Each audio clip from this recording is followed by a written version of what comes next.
Welcome back to the show. Great work there, Lumo, working magnificently. Please keep your hands together for tonight's special guest, first guest on the program, Best and Forest winner of the Carlton Pretty Cup, Andrew Carrazzo, everybody.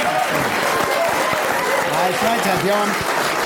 Bad like last night, mate. Was the general assessment after the game last night that you guys were pretty happy with the performance, even though you did lose? Yeah, it was fairly positive. We sort of came into the game thinking we had nothing to lose, and it was good to sort of give a pretty solid effort. It was like a finals type atmosphere, I guess, 50,000 people at Docklands. Did it feel like that as a game? It did. It definitely feels like that today. It feels like what a finals game would have felt like. I've never played in a finals game, but yeah, it was... Hey, Will, shut up. Shut up. Yeah, just building. But did you hear me? I was there. I was yelling so loud. Yeah, I heard you and Andy together. Andy wasn't there. That was a disgrace. Hang on. I targeted one of the umpires in the first quarter. I yelled out about 100 times, McLaren, you're hopeless. And then at quarter time, a St Kilda supporter said, he's not umpiring tonight. You're yelling at McBurney.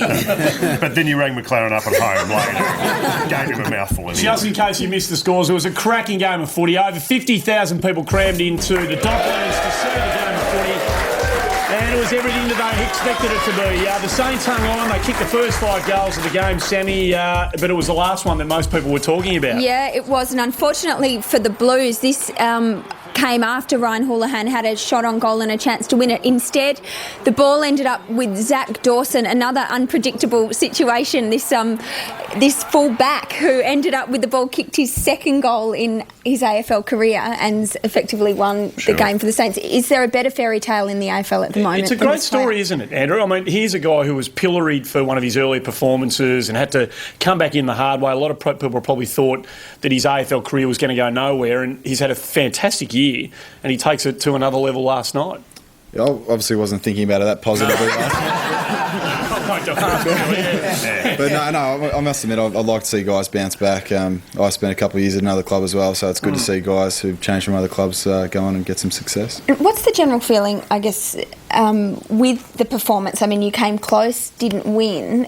Is that good enough? I mean, I suppose what you showed a lot of people last night is that against the top side, that's the benchmark of the comp.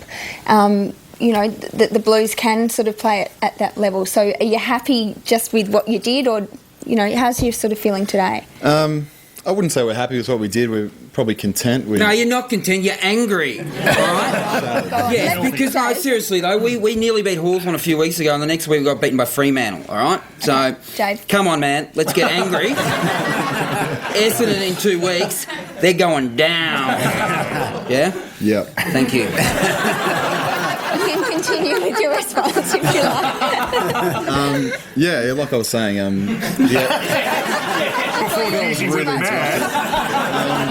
sorry, mate. No, that's all right. Yeah, no, it was a really good performance from that respect, from the effort side of things. But the first quarter probably cost us. We look back now and think St Kilda kicked the first 5 goals of the game, and obviously that was probably the difference in the game. But yeah, it was good for ourselves just to know we can take it up to the one of the best couple of teams. You can take them. You will take them next time. He's like a little positive man. You can do it. You can do it. You know you said that out loud.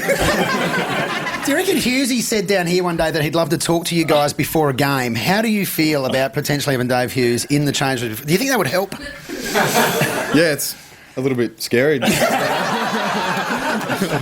it'd be good. It'd be humorous. One of the great things was that it wasn't necessarily the big superstars that did it last night. It was the second and third tier players that really kind of led from the front. And Satana O'Halpin's been a talking point right from the infamous intra-club game from the start of the year. And I reckon we saw signs last night as to why the club and you blokes have taken him back in and persisted with him. It's a really important player for you guys last night.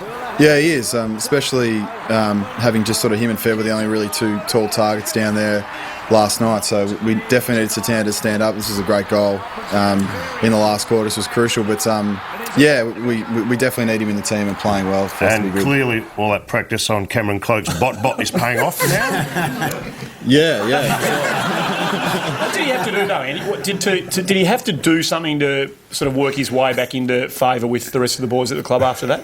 Yeah, I think he had to do some stuff with our sports psych guy just about controlling his anger and emotions and stuff, which is a good side of him. Like, we love him because he's that sort of emotional sort of bloke, but need him to channel it in the right direction sometimes. He needs to focus his insanity, doesn't he? And once it's there, it's there. Yeah, it's there.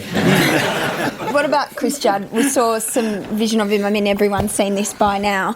But tell us about his impact last night. That was him in the third term when he broke the nose. Pretty bloody old affair there. And they plugged him up, and he was off the ground 3 times. I think he spent about 30 minutes off the field, but kept coming back on, kept trying. How much? You would have known that there was something wrong with him.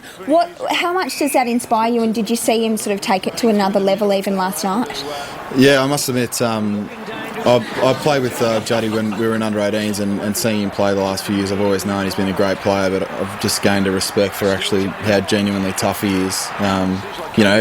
There's not many players that would have kept going and thrown themselves in the way he did last night. So. And was last night the most sort of tough you've seen him yet?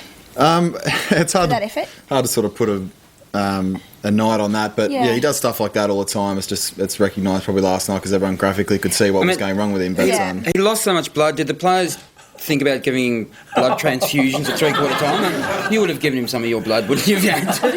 Yeah, hopefully I'm the same blood type as him, but no. You don't have any diseases, do you? Not that I know of. I'm so confident in Because I've got your chart here.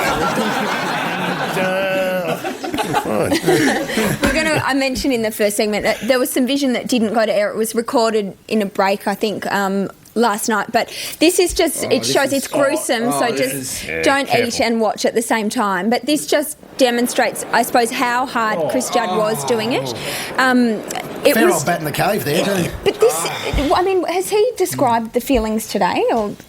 I spoke to him this morning about it, or after the game last night. I think it probably wasn't that enjoyable for him, but no,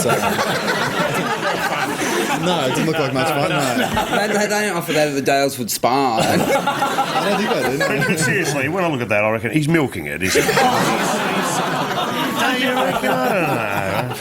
So we go from Juddy to Fev. Now, Fev, as we know, hates the limelight and prefers the quiet life. And can you explain this to us? Here he is, massive. Did he wear those on the flight back from Brisbane, just forgot to take them off? Or does he set up a turntable and start DJing? What's going on? Yeah, I'm not sure what Fev was running with those, just sort of keeping his focus, listening to some tunes before the game. Right, okay. Do you listen to an iPod or something before the game? I don't know. No. Do a lot of the boys? What? Yeah, I'd probably say half of the guys do. Yeah, for whatever reason, it's a personal choice. Hey, just sticking with Fev for a minute. I love Fev, great bloke. What's he up to here? Can we have a look? Here he's against Brisbane, and he joins them in their huddle. What's going on? Yeah, maybe you guys should be playing a little closer on me. What the hell is he thinking? Is he under instructions? Does he come back and go, yeah, okay, I've just caught up with the boys. They've got to play wide. What's he doing? What's he thinking? I'm not sure. It's a pretty in-depth question. No, he's... it's a hard one to answer, yeah. He kicked 8 that night, so he might have been finding out what they were doing to stop him. Yeah. We're going to take a break on before the game. Andrew Carrazzo's going to stick. We'll ask him all the important questions. I promise they'll keep coming. When we come back, when across to Fitzy, he's out there somewhere. We'll find out where after this.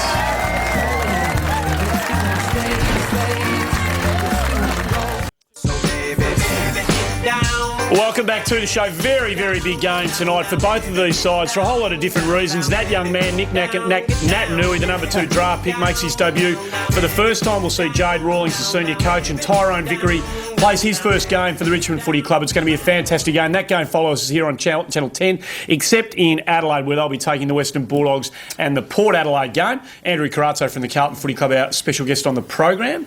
It's going to be a very, very big game there at Telstra Dome tonight. That footage was taken earlier, of course. All the boys are now in the rooms. Can we cross down? I think we might have some footage from the...